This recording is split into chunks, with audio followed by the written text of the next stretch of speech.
Welcome to the intersection of technology, cybersecurity, and society. Welcome to ITSP Magazine. You're listening to a new Redefining Security podcast. Have you ever thought that we are selling cybersecurity insincerely, buying it indiscriminately, and deploying it ineffectively?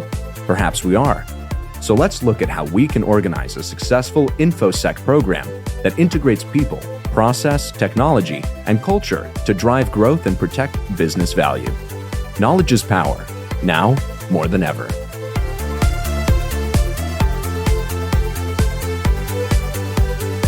HITRUST is a leading data protection standards development and certification organization that strives to safeguard sensitive information and manage information risk for global organizations across all industries and throughout the third-party supply chain.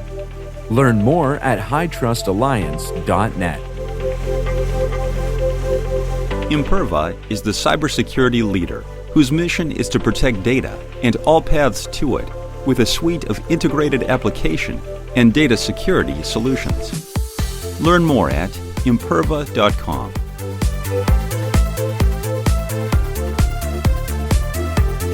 All right, here we are. This is Sean Martin, and you are very welcome to a new Redefining Cybersecurity episode here on ITSP Magazine, where we look at how to operationalize security for the benefit of business.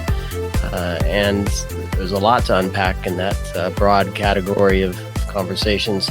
Today, we're looking at enterprise risk management. Risk management is something that, I kind of geek out on it. I kind of like it for some reason. And I sit on an advisory board for a cyber risk program at Pepperdine and look at risk analytics and security analytics. And of course, I teach. This is something I love to talk about. But I presume I'm like most people, and I have a certain mindset that prevents me from progressing beyond what I know and perhaps to a better place. And that the definition of insanity is doing the same thing over and over and hoping for a better result. Today's conversation is to get us all to think differently on this topic. And there's an organization that's put a lot of effort into this, and an author of a book who has presented a lot of that information for folks to read so they can actually absorb it and perhaps think differently and act differently. And my guest on the show today is Larry Clinton. Larry, thanks for joining us. My pleasure. Thanks for having me. And you're the author of a few books. We're going to be looking at one today. As with any title, hopefully that sums up what you're after in the book. So we're going to get into that in a few minutes, why and who it's for and what you hope to get out of it. But before we do that, a few words about who Larry is, the organization you work for, its objectives, and why this topic, why this book. Well, thanks. So I'm Larry Clinton. I'm President and Chief Executive Officer for the Internet Security Alliance. The Internet Security Alliance is a trade association, 501c6. It was born in 2001, so we are ancient in the cybersecurity world. The mission of the Internet Security Alliance is to integrate advanced technology with economics and public policy to create a sustainable system of cybersecurity. And the two key words in that mission statement are economics and sustainable. So we don't track the latest vulnerability or attack so much. There are lots of great people who do that. We're interested in recreating the system.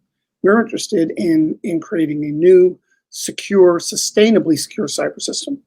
And the other key word in that mission statement is economics. We think the reason, or one of the major reasons, that we're not making much progress in cybersecurity, and we are not making any progress in cybersecurity. Things are getting worse. Which is not to say a lot of good things aren't being done, they are. But the problem is getting worse really fast. And we think one of the reasons is that for the most part, we have misanalyzed the issue. We have thought of it in too narrow a context, thinking of it primarily as an operational technology issue. And obviously, cybersecurity has an important operational technology portion to it, but that's not the entire issue. Cybersecurity, particularly from the enterprise space, is better understood as an enterprise-wide risk management issue. So we have three major goals. First of all, thought leadership, because we think that there's a lot of activity that's going on and not a lot of thought has gone into it. So we really need to rethink this issue. Second is public policy advocacy. So as we'll be discussing hopefully in the future, we have a second book coming out called Fixing American Cybersecurity that focuses entirely on the government industry partnership that needs to be developed, and then promoting effective standards and practices for cybersecurity. Our main area of interest has typically been at the corporate board level. So we publish with our partners at the National Association of Corporate Directors a series of handbooks on cybersecurity. And I should note that as far as I know, the ISA NACD handbooks are the only set of best practices in the cybersecurity field that have been independently assessed and found to actually create improvements in security. So PwC, who had no association with the book, the handbook, did research on it as part of their Global Information Security Survey, and found that organizations that use that handbook have better cyber risk management, closer alignment of cybersecurity with their business goals, better budgeting, better communication with their board, and help create a culture of cybersecurity. So those are the principles that we've worked with at the board level, which the book Cybersecurity for Business attempts to translate from the board level into the management system. So that's in a nutshell what we do. Our board of directors, our chief information security officers, typically the top cybersecurity people from critical industry organizations from every critical industry sector. So that's who we are and what we do. I love it, and wide-reaching objectives there, and I love the 3 goals you outlined. I want to go back to a couple words, and that you mentioned or you put out there, and want to make a couple comments, and I want to get your thoughts on this because you said we're not making progress. Mm-hmm. There's a lot of good things happening, but we're not making progress. So to me, that says there's a lot of action, a lot of activity. Mm-hmm. Not a lot of progress. Mm-hmm. You said the word system, and when I think of progress, I think of a program, something that actually it's designed to have progress. A program has progress, right? Activity has actions. Programs have progress, and I'm connecting that to the other word you mentioned, which is system. And I'm just wondering, to set the stage, do you see that we're kind of missing the big picture here? For cybersecurity, and is that the problem? That's one of the problems. Yes, we're missing the big picture.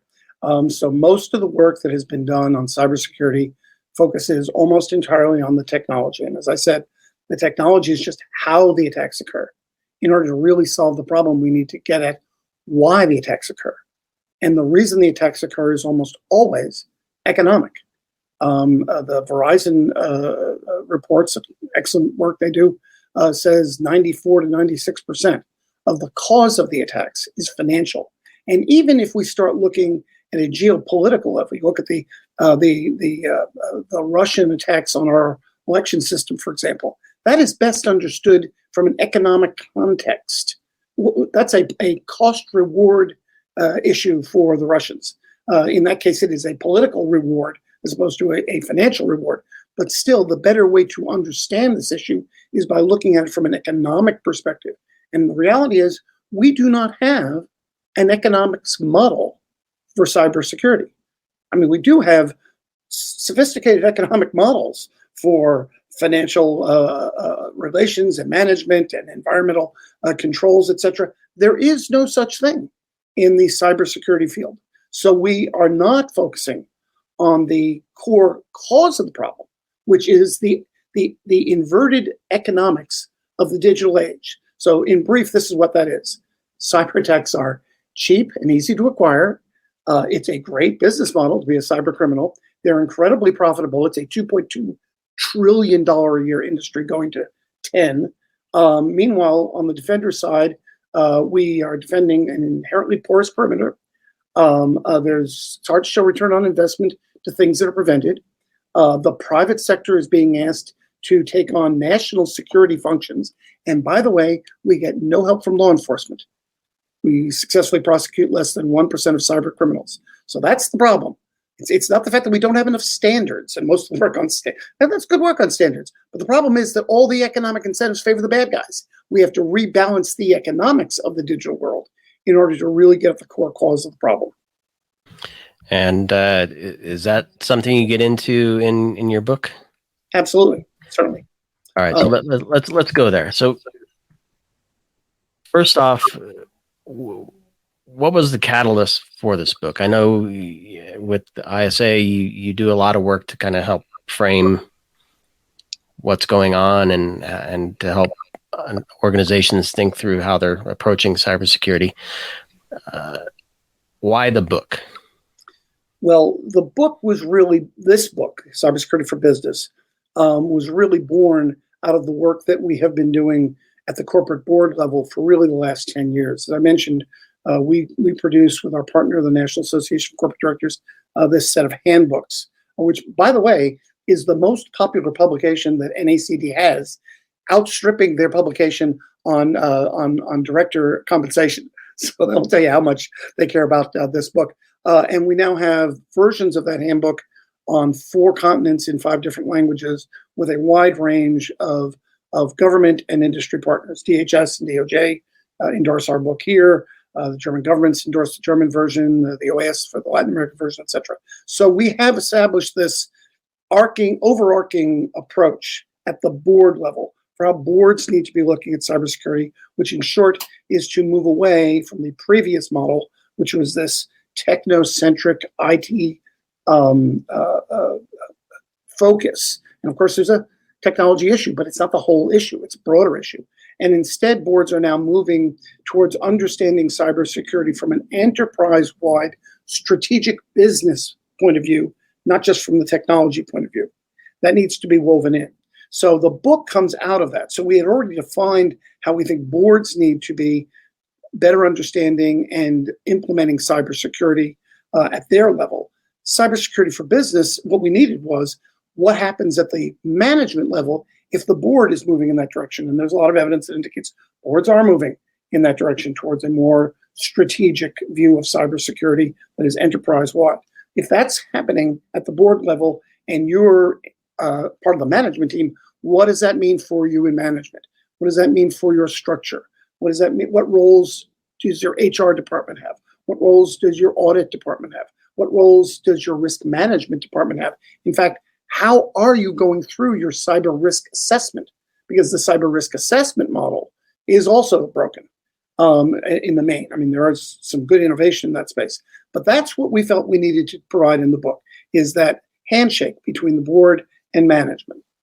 So, so many questions, Larry, because I'm so intrigued. But the connection between the board and executive leadership and operations, clearly down in ops, you're looking at technology and processes. And when executive leadership comes and asks a question, and it could be, are we vulnerable to this ransomware attack that's happening right now, or how does the war in Ukraine impact our cyber resiliency, or whatever the question may be. I guess my 2 parts to this: what information does the organization think they have to answer that question, and are they coming up with that answer in the wrong way? And then, kind of to your point, how does that then translate up to the board? So I guess does the organization have the information? Do they look at it the right way? Or what are they missing? And then how do they translate that to the board? I'm not positive which organization you're referencing here. You're asking any organization. Any organization. Yes, not yours, just an organization that has risk. So any organization. So the first thing that we need to appreciate is what is the role of the board and what is the role of management. So what we advocate is that there are 3 core principles that the boards need to have. They need to understand that cybersecurity is, as I said, a strategic risk, not just an IT risk. They need to get access to appropriate legal understanding of what their legal responsibilities are with respect to cyber, and that's, of course, a quickly changing field. And they need to have access to appropriate cybersecurity information. Okay, and that varies depending on the business plan, the location, and a variety of other things. But they need to assure that they have that. And then there are 2 principles that boards need to work with management on. And the first principle is that board needs to require that management provide them with a clear structure as to how they are handling their data, and secondly, with a clear structure for how they are managing their cyber risk. And that structure, in most instances, needs to change. Cyber risk needs to be managed not out of the IT department, although IT needs to be involved, obviously, but it ought to probably be managed by an enterprise-wide risk management team headed by an entity that has enterprise-wide vision so that they understand how cyber works into the business, okay? And then the last principle that board and management need to work on is how to do an appropriate cyber risk assessment. And the management team is responsible to provide the board with that information that indicates what cyber risks they can accept, what cyber risks they're going to completely avoid. Maybe they're not going to do business in China, or maybe they are going to do business in China, but they're going to mitigate the risk through a variety of following controls, or maybe they're going to transfer the risk. The management team is responsible to provide the board with those information so that they can work together on those final two principles. What the handbooks do is it provides mostly this explanation of what the roles are, but the handbooks for boards are largely the questions they should be asking the management team, because a lot of the problem we have with the communication between the board and management is that the IT guys speak in IT geek talk and it washes over the board's face and they don't really understand it. So we really need to get through that communication problem. So that, in broad strokes, is what is the information that the board needs to get. They need to have that proper understanding. They need to get outside expertise, both legal and cyber oriented, and then they need to know what their management team really needs to be getting to them so that they can make a proper assessment together as to where they go with their investments. And by the way, this is an enterprise-wide issue. So the traditional way that cybersecurity has been handled at most board meetings is, 10 minutes at the end of the meeting where the CISO gets up and says, we had this number of attacks and we blocked this number of viruses or whatever, which is frankly pretty meaningless data. What they need to be able to understand is how this works into the business model. So you can't develop a product and then bring it to the security guys at the end and say, here, stick some security on this. That's got to be involved, from R&D through manufacture, through fabrication, through promotion, through supply chain management, all the way to the end. That's a completely different model than the traditional model. That's where boards are going. Yeah. And so as you're talking through that, I love food, so I like food analogies. I'm thinking the organization at the ops and technical level have the ingredients to make some delicious scones, right? And the executive team is trying to figure out, okay, well, what's going on with our security posture and how well are we managing risk? So they ask some questions, and the security and IT teams try to figure out how to take the ingredients for scones and turn it into a cupcake, because I think that's what the executive team wants. When in reality, the board is really looking for a prize-winning cake, not a cupcake, right? With fancy writing and all this stuff. So I guess I'm wondering, do you see a shift from bottom up? Here are the ingredients we have. Let's try to figure out how best to present what we have, versus the board actually driving that conversation from an economics perspective? And if so, what has to change? I think you described it very, very well. I mean, the problem is that the poor IT guys don't know whether or not they're supposed to be making a scone or a cupcake or a cake. That's why they need to be involved from the beginning of the process. That's why the R&D people and the marketing people and the financial people need to be talking about the new product development with the security people at the table. So the security people know what they're supposed to do when we get down to the actual operations and security. That's not the traditional model, but that is the model that people are moving to. So if you read the research in the space from EY and Deloitte and others, what they will tell you is, yes, boards are now moving to this more business-oriented strategic model, and corporations are beginning to adapt their structures to move towards this more holistic approach that involves IT, but also involves the other critical elements of the business. And a really important function of this, by the way, is that risk management technique, because the traditional way that many organizations do risk management is they take some list of requirements and they check the boxes, and there can be hundreds of boxes. By the way, usually nobody checks them all, and the problem is, from a business point of view, you don't know how many boxes you have to check to be secure. I mean, do you have to check all 500, or do you need to just check 200, or do you need to get to 205, or do you need to start at 205 and get to 500? You don't know any of these things. That's not part of the traditional model for cyber risk assessment. Fortunately, however, there is good innovation in this space: factor analysis of information risk, security Q, X analytics. There are a variety of models that have come on board in the last few years that enable an organization to assess their cyber risk from their business model's point of view and come up with a quantitative, economics-based approach to their cyber risk, so they can figure out how much cybersecurity spend they need that will bring their risk down to their risk appetite level, so that they can move forward adequately secure to their business model's requirement.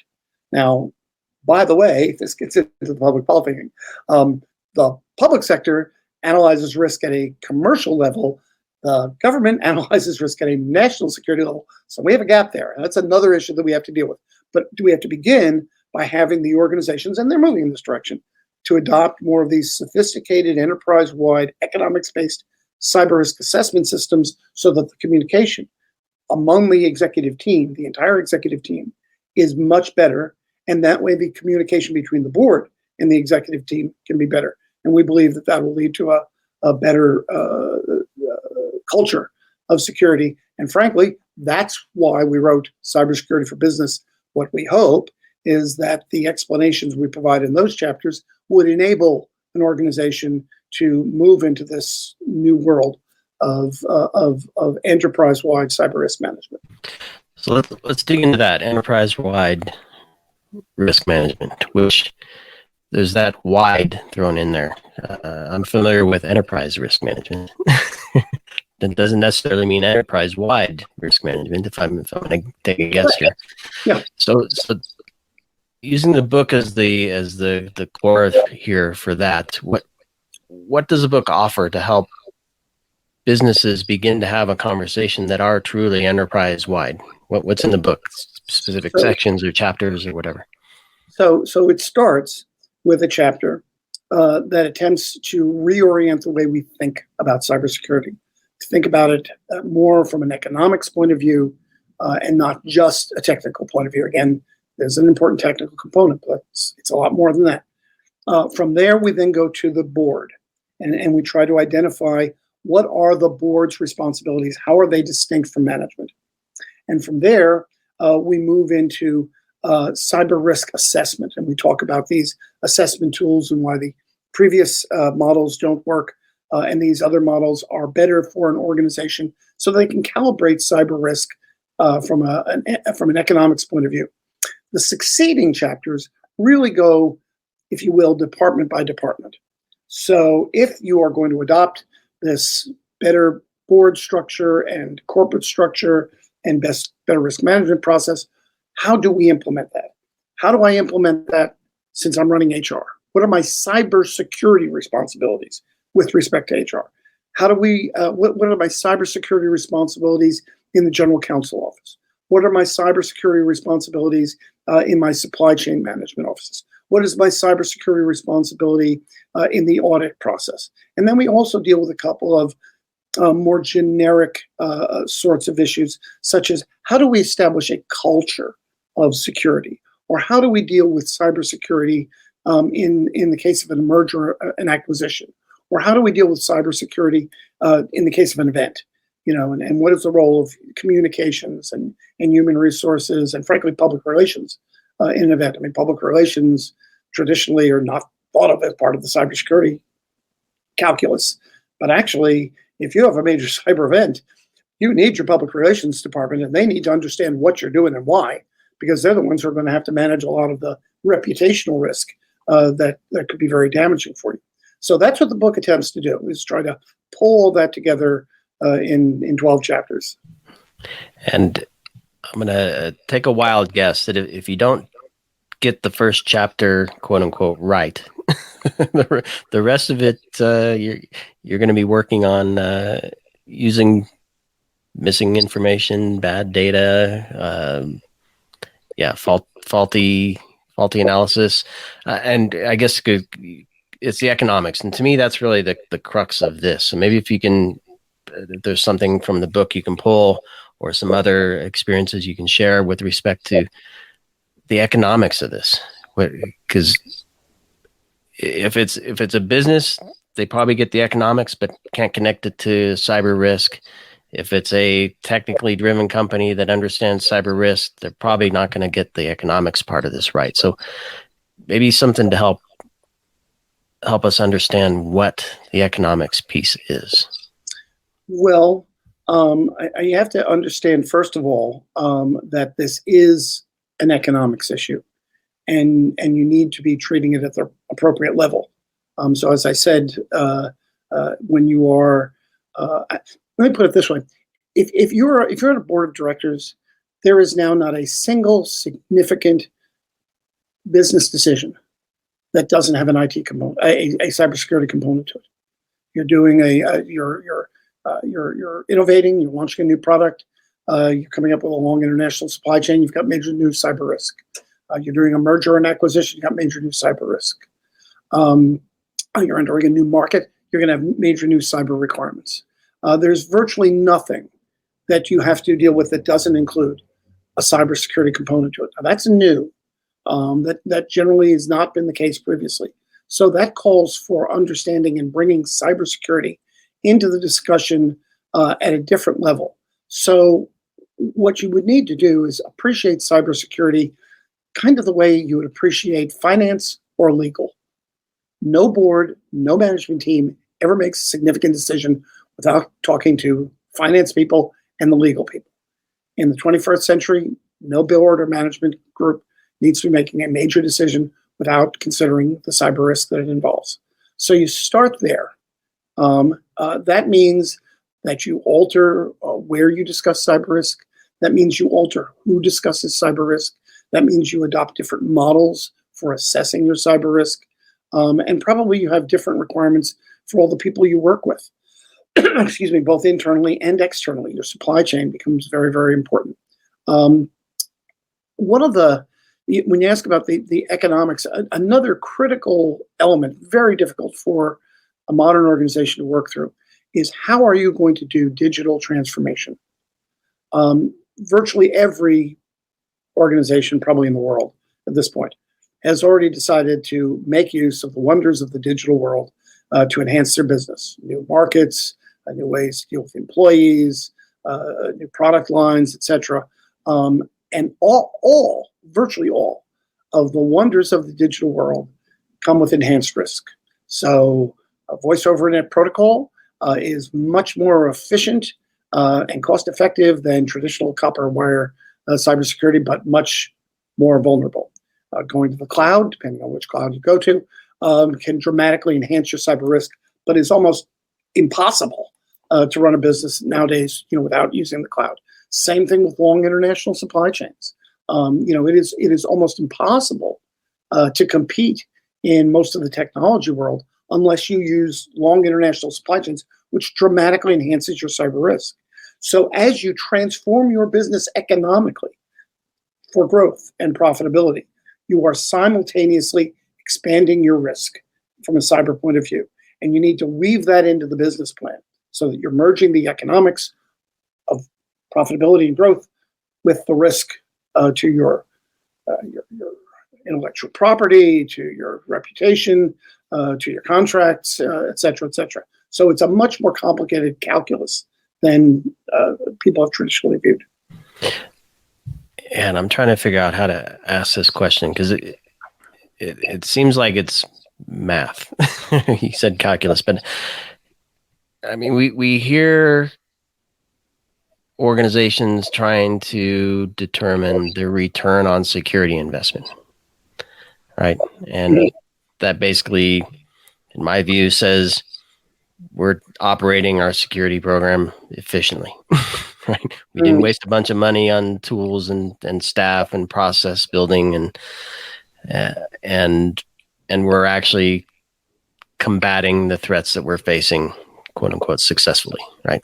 Okay. I don't know. Maybe there's a different definition.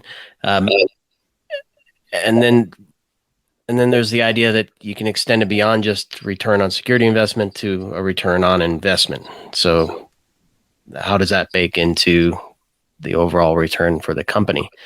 I'm hearing you perhaps say that there's a slightly different view here, maybe more strategic conversation to be had. Is that correct? And if so? So a more strategic conversation does need to be had. It needs to be happening at the appropriate point in the organization. And it is generally the board that makes decisions on strategy based on input from management. So that's a collaborative function.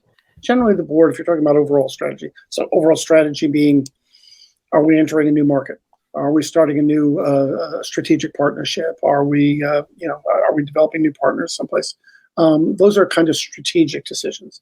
And what we're saying is that when the management team goes to implement that, there is a more complicated process, but not an unavailable process to work this into the overall business planning.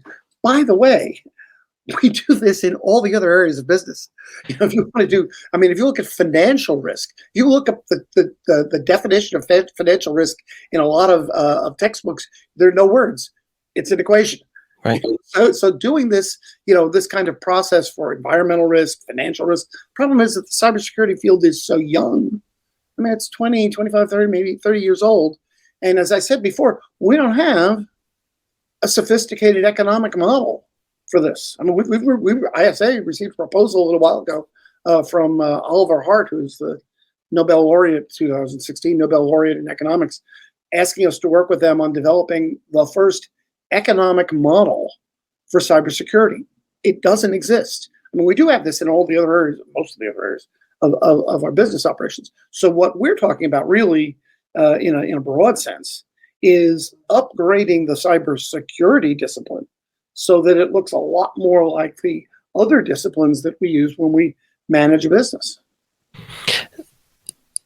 I love that. And I'm sorry, I'm struggling here because I'm just thinking, well, why doesn't? You say it's young, the industry, cybersecurity industry. It's an adolescent. You know how unruly they are. At 30 years old, we should be able to make some calculations and some decisions, even if we're making some assumptions on some of the data points. Yeah. And in fairness, we are. As I said, it's not some good work is being done. A lot of good work is being done at the corporate level. The Association of Corporate Directors is putting out these handbooks. They are educating board members. Board members are changing. There's empirical research that indicates that. We're having a little bit less success at the government level. But even at the government level, there's some changes being made. More is being invested. The problem is we're not keeping up with the bad guys. So it's not that we're not doing good things. It's that the bad guys are doing more good things. You look at our friends in China. Again, I'm bleeding over into public policy for just a moment. But from my point of view, 25 years in, we do not have a cybersecurity strategy. We have a bunch of tactics, information sharing, standards development, reporting requirements. Those are tactics. It's not a strategy. They're good tactics, by the way, not a strategy. Look at China. China has something called the Digital Silk Road, a $1.4 trillion digital strategy, and it's good. They've integrated their culture with their economy, with their foreign policy. They've essentially got a digital Marshall Plan all over the world, much to the United States, much to our threat. They're attempting to change over the economic structure of the world so that the dollar gives way to Chinese currency as the dominant world currency. Very sophisticated stuff. So the Biden administration, I think, has done a really good job, for example, increasing a bunch of spending on cybersecurity. But the way to measure that is not by measuring how much we're spending this year as opposed to last year. You have to measure how much are we spending compared to what our adversaries are spending, and they're crushing us. And I just talked about China. That doesn't count Iran and Russia and North Korea and a vast criminal enterprise, enormous, very inventive, by the way, very, very innovative. They're creating a market in cyber vulnerabilities. You don't even have to be a cyber person anymore to be a cyber criminal. You can buy it wholesale, literally. Ransomware as a service. These are realities. That's why I said we're not keeping up with that. So there is good work being done. It's not enough and it's not fast enough, but there is some awareness, I think, that is occurring even with our government partners, that we need to be doing things differently and better. Yeah. A big catalyst behind my co-founder Marco and I starting ITSP Magazine was to change the conversation for security. Stop making it about tech to tech. And that's the reason I love this conversation so much, because a few things you pointed out, every department needs to be part of the enterprise-wide risk management and security management program. And I'm just wondering if we're asking, and I think we are asking security folks to come up with financial models or maybe business leaders trying to make that connection in an economic way to come up with those calculations. To me, it seems that we're asking the wrong people to come up with answer to perhaps even the wrong question. And I'm wondering, and this is why I was asking earlier about what from the book, and I don't know, maybe it's not in the book, but an example of, you said the board and executive leadership are talking with the financial team and making decisions. What does that conversation look like? What does that formula look like? What does that calculation look like? And is there nothing we can draw from that? Maybe it's some financial person put a formula together to help make that decision, right? It's above the line, below the line. Can we not solve that in a similar way for cybersecurity? Get the security people out, put a financial analyst in there. So what's the defining characteristic of the internet? It's interconnection. And I would say that's the answer to your question also, is we need greater interconnection. So, for example, when we started our work with the National Association of Corporate Directors 10 years ago, there were documents out there that were purported to be for the board. And what people were doing was they were trying to teach the board tech. And the board didn't want to learn tech. I made their eyes glass over. They didn't understand it. It made them feel bad. They made them feel stupid. They weren't listening. And National Association of Corporate Directors realized this. And so what we decided to do was, instead of making the board learn our language, we needed to learn their language. So we had to stop talking about NIST frameworks and ISO standards and all sorts of other things to the board, and start talking about what the board cares about. What does the board care about? The board cares about innovation. The board cares about strategic partnerships. The board cares about mergers and acquisitions. So let's highlight what are the cybersecurity issues involved in developing a new strategic partnership. What are the cybersecurity issues involved when you're doing a merger and acquisition? What are the cybersecurity issues involved when you're launching a new product? And by marrying the technological issues, the cyber tech issues, with the business issues, we could achieve a better understanding on all sides. And I think that that's what we're trying to do. And if you look at some of these models that I referred to before, that's what they're trying to do. They're trying to integrate economics into the conversation about cyber risk, so that we can turn so that at the end of the day, anyway, when you get to the end of the model, you're doing Monte Carlo simulations to determine, what is the most likely sort of technical attack you're going to have, and what is that economic impact going to be. And then you can measure it up and down in terms of what your cyber spend can be, so that it comes down to the appropriate level. So these things are all part of the same thing. We just traditionally didn't treat them like they were part of the same thing. But we can treat them that way. We're beginning to treat them that way. The book is an attempt to fill part of that gap. The handbooks are attempt to fill a part of that gap. These new models, that I've alluded to, and I don't have any relation to people who are creating those new models. Those are part of filling the gap. So, I mean, there is work to be done here.